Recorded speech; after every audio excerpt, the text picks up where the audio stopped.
mean, that stuff goes on to everything, and it's all happy, so.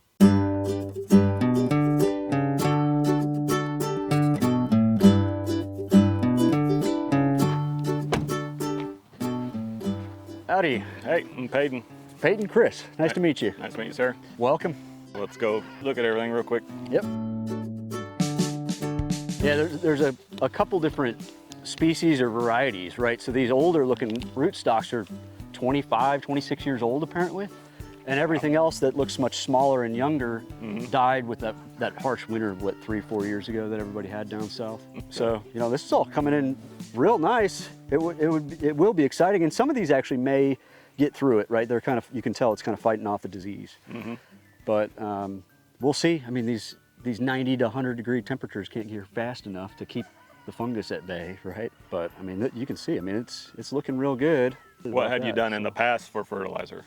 We did just a little bit of manure and tried to do some top dressing on it, just green cuttings and things like that to build it up. His was the first that we've gone through and foliar sprayed, you know, the whole orchard. And it, like I said, man, it worked out real well. I mean, this came out real green and vibrant. They seem to be pretty happy, and at least the leaves and everything look great. The plan, he said, was to come through with kind of a probiotic and more drench the soil. My theory was like the disease keeps on spreading right through the spores and gets on the leaves and then takes off. He's thinking, no, a few years of it dropping and just not having the good hygiene in the orchard, it will likely be just in the soil. Yeah, so we need to take care of that. Yeah, get it at its root source, essentially. That's going to be the next step. Yes. Had you fought this fungus in other years too? It was worse the prior year. Gotcha. Yeah, and I did very little, right?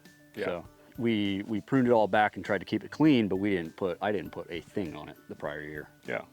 It was encouraging to see it respond to a little bit of fertilizer, you know, both in the ground and on the leaves and everything. Mind go looking at your garden and stuff then? Yeah, this over here probably shows a little bit better. That's kind of a disaster down there now. Yeah, so this is all taken off real nice, man. A little hobby garden, right?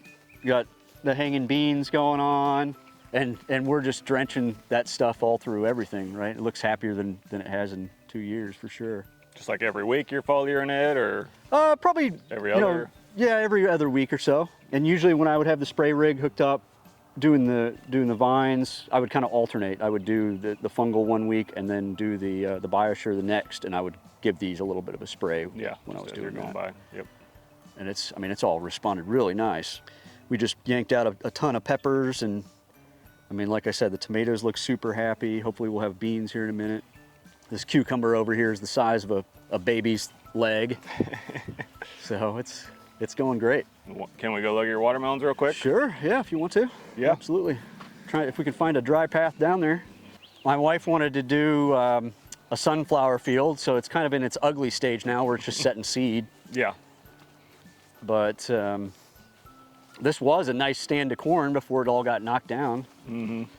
Yeah, there's a couple decent sized melons coming in already. This is like the one plant that I found down here. The bugs don't seem to bother it. I don't have too much of an issue with hogs or deer eating on it. But I mean, here it's nice. You really can grow pretty late into the season. It's like a coin flip if it's gonna freeze or not by Thanksgiving. Yeah, there's the patch. Appreciate y'all coming out. Yeah.